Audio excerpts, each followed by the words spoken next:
Bueno,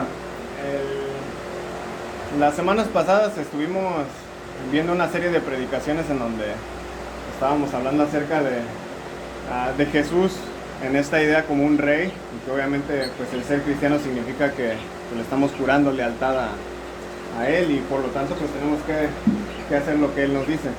Entonces estaba yo pensando en la semana de, bueno, con qué transicionar en esa idea, y pensé, dije, bueno, pues Mateo da pues, literalmente un buen inicio a toda esa idea. Entonces vamos a estar estudiando un poquito lo que es Mateo. Si traen sus Biblias, porque creo que no se mandaron las diapositivas todavía. ¿Ya están? Ya.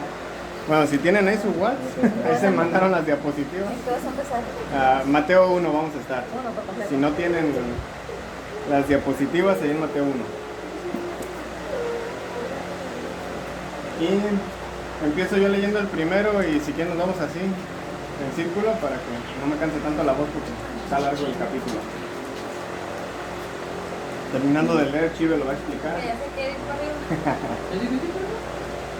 ¿Qué pasó, Vania? No aguantas nada, apenas voy empezando.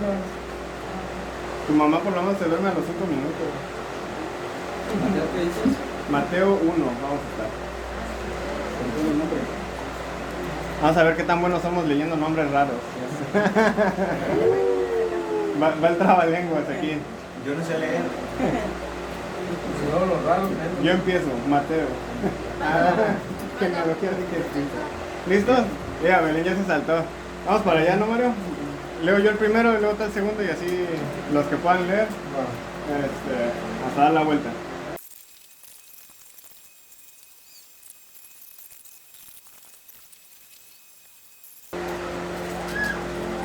Para la persona que recién comienza a saber de Dios, es probablemente que quien la evangelice pues le diga que comience a leer la Biblia. Especialmente empieza uno con el Nuevo Testamento. Y eso hemos sido algunos de nosotros, ya tal vez hace años, algunos tal vez más reciente. Así que no cuesta pues nada de trabajo imaginarnos a esta persona abriendo su Biblia. Y lo primero que lee es la primera página de Mateo, que tiene esta lista de nombres de gente que sepa la bola quiénes son. Qué aburrido, ¿no? Leer tantos nombres. Pensamos incluso los que ya llevamos años de ser cristianos. A veces hasta nos saltamos las genealogías porque aquí son puros nombres, déjame salto a la historia, ¿no? Y tal vez incluso pensamos eso ahorita que lo estábamos leyendo.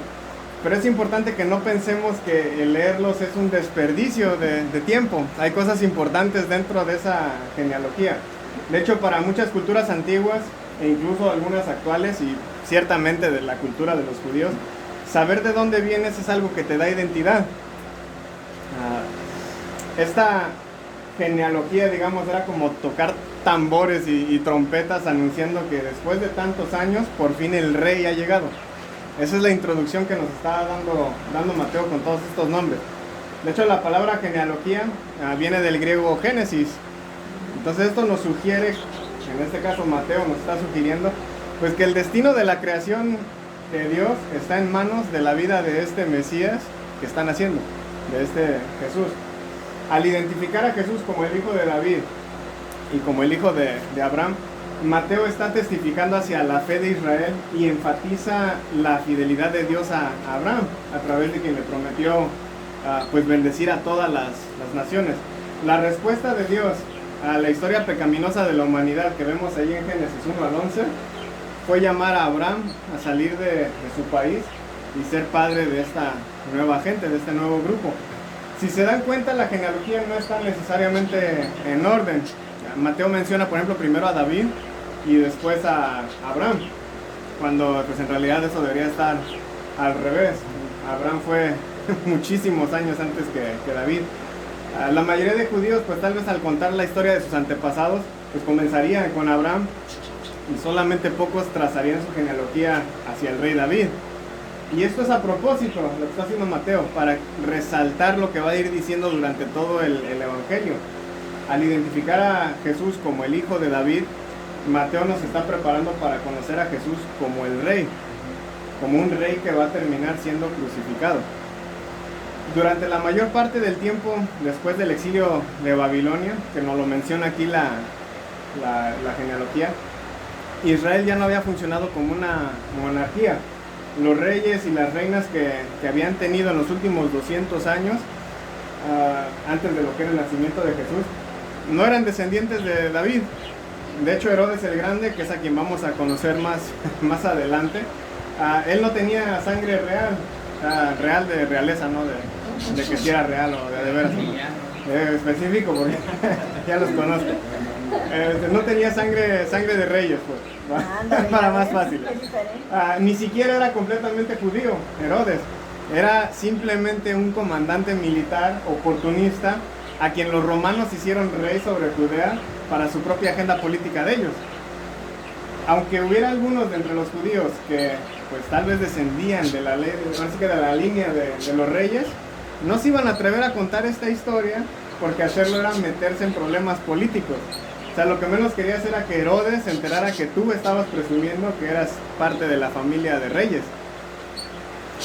Precisamente con esta genealogía, Mateo está haciendo una declaración política que el rey que habían estado esperando los últimos años había llegado.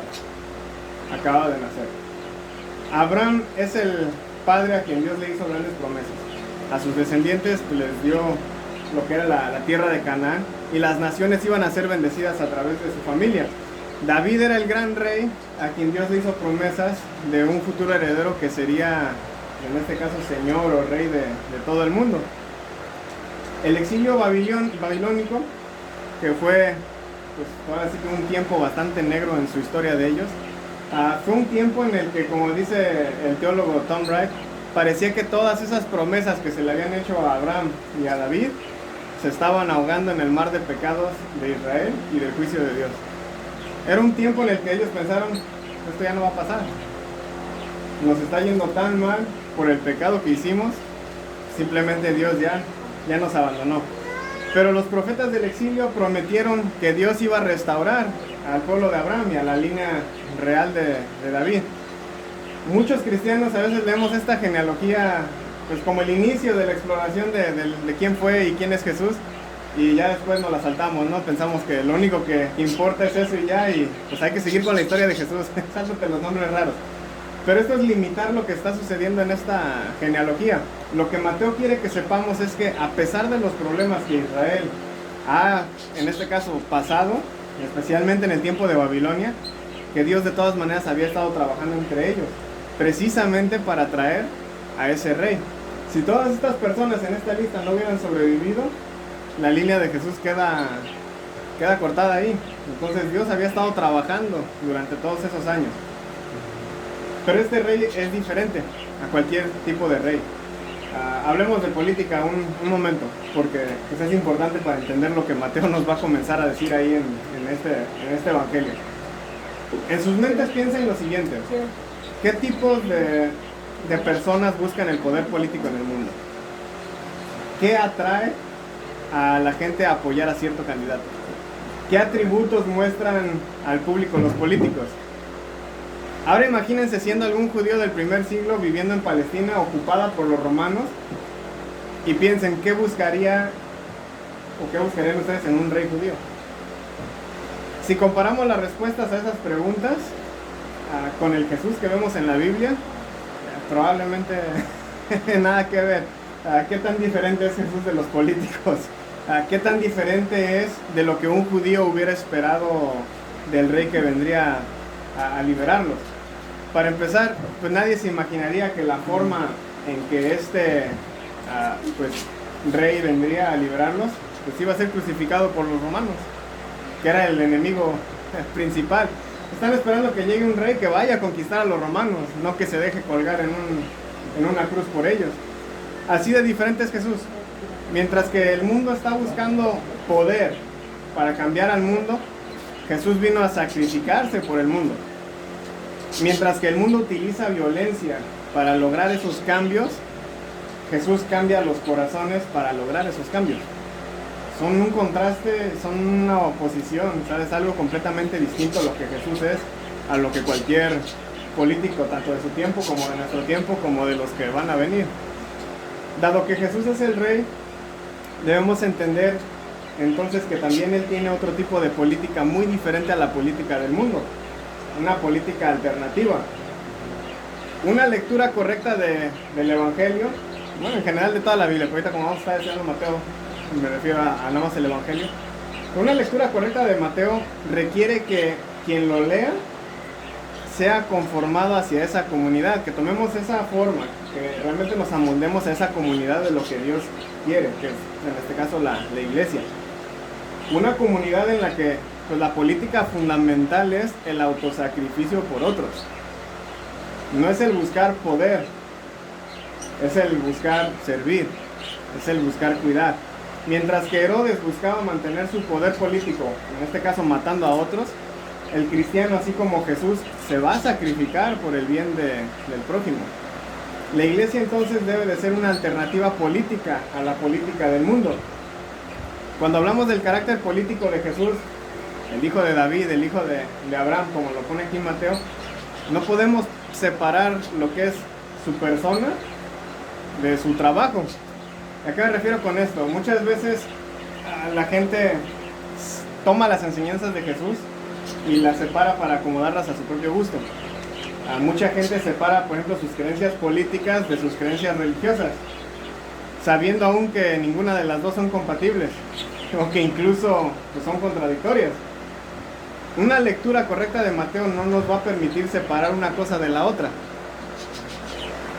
También mucha gente, por ejemplo, separa la encarnación en dos extremos, ¿no? Hay mucha gente que hace mucho énfasis en el nacimiento de Jesús, y hay gente que hace mucho énfasis en su muerte y en su resurrección. Mateo nos va a decir que aunque estas dos cosas son importantes, no podemos descartar lo que está al centro, que es la vida de Jesús, el ministerio que él llevó. Enfocarnos en este caso de más, o en su nacimiento, o de más en su muerte, es una forma de quitarle lo político a lo que Jesús está haciendo ahí en el Evangelio. La encarnación nos va a recordar que Jesús es Dios y que es humano al mismo tiempo, pero nos va a estar recordando seguido Mateo que Jesús es rey, y por lo tanto él tiene otra política que nosotros tenemos que seguir.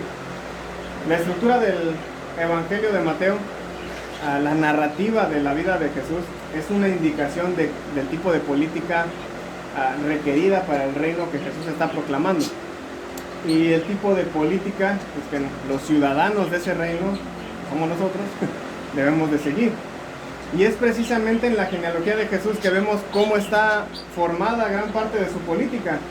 Una de las grandes diferencias en este caso, entre la política y Dios, y la de en este caso la política de los humanos o la política de Dios, tiene que ver con la opresión. Mientras que como humanos oprimimos a los débiles, a los del género opuesto, a los que tal vez tienen un menor rango social, a los que tienen menos dinero, etc., Dios los libera y nos llama a nosotros a hacer precisamente lo mismo. En la genealogía, Mateo añade aquí una lista de nombres en la familia real, digamos, en la familia de la realeza, y hay varios nombres que son de mujeres, si se dieron cuenta. Y esto es algo extremadamente inusual, porque las genealogías de Israel, si comparamos por ejemplo la genealogía en Génesis 5, en Génesis 10 o en Génesis 11, si nos vamos por ejemplo a números, todas las genealogías de Israel consisten de solo hombres, esas listas. Aquí de repente tenemos mujeres, era algo que pues, en ese entonces no sucedía. Y no solo son mujeres, no son mujeres israelitas, son mujeres gentiles, son mujeres que no son parte del pueblo de Dios como dirían. La política de Jesús es, como lo expresa Pablo, en el reino de los cielos no hay ni judío ni griego, no hay ni esclavo ni libre, no hay ni hombre ni mujer, porque todos somos uno en Cristo. La promesa a Abraham era a todas las naciones, no solamente a los israelitas, era a cada una de las personas que conformaban esas naciones, no solamente a los hombres adultos, mujeres y niños al último. Eso no era la política de Dios. El árbol genealógico de Jesús no solo contiene, en este caso, mujeres paganas, también contiene pues a muchos hombres, pues digamos, de dudosa moral. Por ejemplo, sabemos que Jacob obtuvo su primogenitura por medio de engaños. David, por ejemplo, mandó a asesinar a Urías para quedarse con Betsabé, que era su esposa, que la había embarazado mientras Urías estaba en la guerra. Tenemos, por ejemplo, a Judá, ahí en la lista, que embarazó a su nuera tratándola como prostituta. Tenemos mucha gente ahí que, si uno lo analiza, dice uno, ay, no, está media fea tu lista, mejor ni la digas, ¿no? No presumas tu árbol genealógico, como que está medio feo. En otras palabras, la honestidad de este árbol genealógico es un tanto alarmante. Jesús no pertenecía a una clase media respetable o una clase alta respetable. Pertenecía a una familia llena de asesinos, de engañadores, de cobardes, de adúlteros, de mentirosos. En otras palabras, pertenecía a nosotros. Y es por eso que puede salvarnos a nosotros y puede darnos a nosotros pues, un poco de esperanza. A veces a Dios lo alejamos mucho, como de no, es que tú no entiendes de dónde venimos, de la familia que yo vengo, no conoces mi historial. Y Dios dice, pues deja, ahí te va mi genealogía. Esta es la gente en mi familia, en qué somos distintos. Nuestra tentación está muchas veces en pensar en Dios como lo más grande que hay. Incluso usamos términos para describirlo, ¿no? Como omnipotente, omnipresente, omnisciente. Y aunque sabemos que Dios es todas esas cosas, que es todopoderoso, que está en todos lados, estas descripciones chocan con lo que Mateo aquí nos está narrando cuando empieza a hablar del embarazo de María. Mateo nos cuenta la historia de cómo Dios se rehúsa a abandonarnos e incluso se convierte en uno de nosotros para rescatarnos del problema en el que estamos metidos. Dios no necesitaba intervenir en la creación porque nunca estuvo ausente de ella. Él siempre estuvo metido en todo ese embarradero que nosotros hemos hecho. En el memorial, por ejemplo, que es lo que acabamos de hacer hace ratito, normalmente afirmamos pues, que Cristo murió, que Cristo resucitó y que va a venir por nosotros. Y aunque todas esas afirmaciones son ciertas y hay que recordarlo seguido, no debe eso tentarnos a olvidarnos que Jesús nació. Dios fue concebido y nacido y necesitó el cuidado de un padre y una madre humanos. Ser humano significa ser vulnerable, pero ser un bebé es ser vulnerable en una forma que muchos de nosotros tratamos de olvidar el resto de nuestra vida. ¿A cuántos nos gusta que nos recuerden de, yo cuando estabas chiquito yo te cambiaba el pañal? Yo ni conozco a la señora y ya me está recordando eso. Cuando somos bebés, realmente estamos en la edad más vulnerable de nuestras vidas y probablemente la vejez más adelante. Pero pasamos toda la vida tratando de olvidar esa vulnerabilidad. Y pasamos casi toda la vida buscando poder. Ciertamente Jesús fue un bebé y no negó su vulnerabilidad. Al contrario, abrazó esa vulnerabilidad hasta la muerte en la cruz. La muerte más humillante que los romanos podían darle a alguien. Y en Mateo nos cuenta cómo Jesús fue encargado bajo el cuidado de María y de José. Y aunque ellos no pudieron salvarlo de la crucifixión, sí fueron indispensables para la vida de Jesús. Imagínense ser María y José por un rato y que te digan, este es Dios y tienes que cuidarlo, que no se te vaya a morir. Ay, gracias por el paquetito. La última vez que estuve en la escuela y nos encargaron un huevito como si fuera un bebé, se me rompió el día, entonces me estás encargando mucho. La historia de Jesús en Mateo la experimentamos, de hecho, a través de los ojos de José. Mientras que Lucas, por ejemplo, nos narra a María, a esta niña Galilea, que se entera que va a dar a luz a Jesús.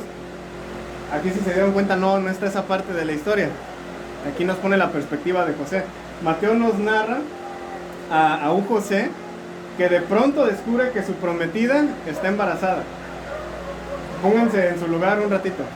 Te acabas de enterar que tu novia está embarazada y que tú no eres el padre.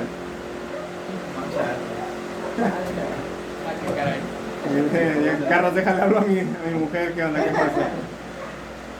José fue un hombre de un excepcional autocontrol.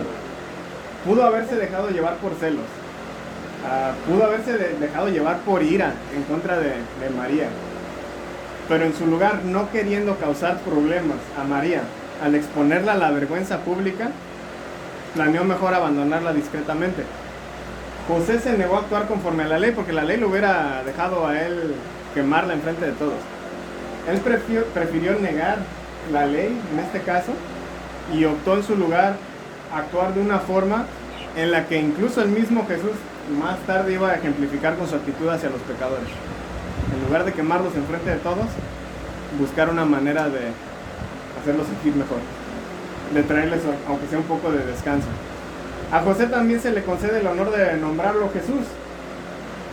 Jesús era pues un nombre bastante común ahí en el tiempo de ellos, como si dijéramos ahorita, vas a poner a tu hijo Juan, o incluso hasta el mismo Jesús o José, medio México se llama así, ¿no? Era un nombre muy común, y en hebreo era el mismo nombre que Josué. Si se acuerdan, en el Antiguo Testamento Josué fue quien llevó a los israelitas a la tierra prometida, cuando Moisés ya, pues en este caso ya no pudo, se murió. Mateo ve a Jesús como el que rescata a su pueblo, como Josué, pero no de la esclavitud de Egipto, sino de la esclavitud del pecado, no del exilio que sufrieron en Babilonia, sino del exilio que sufrimos en nuestras propias vidas por causa del pecado y por causa de la muerte. En este capítulo de Mateo podemos ver que Dios está presente con su pueblo, no está interviniendo a distancia, está activo, y muchas veces está actuando tal vez incluso de formas inesperadas. Un bebé en una mujer que no ha tenido relaciones, más inesperado no se puede, o sea, fue algo muy extraordinario ahí. Pero las acciones de Dios son para rescatar a su pueblo, y nos llama a todos los demás a tomar la iniciativa de hacer lo mismo. Pablo incluso lo pone de otra manera: nosotros somos estos embajadores a quienes se nos encargó la reconciliación. Y muchas veces fallamos en eso. En lugar de tratar de reconciliar a gente a Dios, a veces nos gusta recordarle a la gente qué tan pecadora es y qué tan al infierno te vas a ir. Va a oler a carne asada ahí y vas a hacer todo, ¿no? Y tenemos que tener cuidado. Nosotros estamos para reconciliar, no para hundir más. En este primer capítulo de Mateo se nos narra la historia de la elección de Israel, de sus reyes, de su pecado, de su exilio, de su redención. Todo eso está abarcado ahí en la genealogía. Para Mateo, Jesús es el resumen de la historia de Israel, para que tanto judíos como gentiles puedan vivir ahora como el pueblo de Dios. Los que somos cristianos debemos aprender a ver el mundo en el que vivimos de la misma forma en que lo ve Dios, que fue el que lo creó y el que lo rescató, el que lo redimió. Ver el mundo de esta forma va incluso a conllevar ciertos retos a nuestra política y a las presuposiciones que tenemos de por qué las cosas son como son. Leer el Evangelio de Mateo va a ser un ejercicio que nos va a ayudar a ver el mundo a través de Jesús. Después de Cristo, lo que consideramos normal va a dejar de serlo. Para Mateo, Jesús ya ha cambiado el mundo, lo cual requiere que nosotros también cambiemos nuestras vidas. Si vamos a vivir, en este caso, como la gente de la nueva creación, como nuevas criaturas. Me parece que era el escritor Tolstoy, que dijo en una ocasión que muchos de nosotros pasamos toda la vida queriendo cambiar el mundo, pero no queremos cambiar nuestra vida. No podemos cambiar el mundo si no empezamos con nosotros mismos. Para Mateo, Jesús ya cambió el mundo. Nosotros tenemos que alinearnos detrás de Jesús a seguir haciendo lo mismo. El Evangelio no es información que podemos decidir qué tomar y qué no. Nuestro trabajo es entender la historia que Mateo nos está contando para entender el mundo y para ver el mundo transformado que trae Jesús. Como cristianos, nuestro trabajo no será necesariamente cambiar el mundo, sino más bien ser testigos, vivir como testigos del mundo que Dios ha cambiado y que está cambiando. Al jurarle lealtad a Jesús en el bautismo, nosotros decidimos abandonar a cualquier otro rey o cualquier otra forma de gobierno en nuestra vida. ¿Estamos dispuestos también a abandonar nuestra política? Ahí me cuesta un poquito de trabajo, pero ese es el reto que Mateo nos va a dar. Y ahorita lo pensamos que hoy cuesta trabajo separar política del otro. Y bueno, pues sí, es que yo creo que este presidente va a ser bueno, yo creo que este gobernador va a ser bueno. Imagínense a Jesús diciendo, no, pues yo creo que Herodes sí va a ser el cambio. Voten por Tiberio. Si algo nos ha contado la historia es que no importa qué político esté buscando el poder, nos van a predicar el mismo cambio siempre, y cuando llegan al poder, si acaso una que otra cosa cambia, pero no necesariamente llegan los cambios que uno quiere. Y eso es porque estamos depositando nuestra confianza en otra persona que falla igual que yo. Por eso tenemos que depositar nuestra confianza en alguien más, en este caso Jesús. Hay que jurarle lealtad mejor a un rey que sí es perfecto. Mateo no nos va a dejar olvidar en todo el evangelio que Jesús es rey, tanto Dios como humano. Hay que tener eso en cuenta siempre. No nos va a dejar olvidar que nació para librarnos de la opresión que nuestro pecado causó.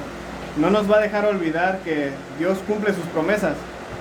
No nos va a dejar olvidar que, a diferencia de los políticos del mundo que buscan poder, Él abandonó el poder que tenía, y siendo Dios tenía mucho, pero Él decidió abandonar ese poder para venir a servir, para venir a lavar pies, para venir a perdonar pecados. Y que como Él, nosotros debemos de servir a otros en lugar de buscar poder. No nos va a dejar olvidar que debemos mantener nuestra lealtad fiel a Él. Nuestra salvación literalmente depende de ello. Jesús es un rey diferente a los reyes de este mundo. Y como ciudadanos de ese reino, nosotros también tenemos que ser diferentes a los ciudadanos del mundo. La pregunta con la que los quiero dejar para reflexionar es: ¿realmente están viviendo como siervos del Rey Jesús o su lealtad se encuentra comprometida? Vamos a pedir el pan. Voten por el pan, dice.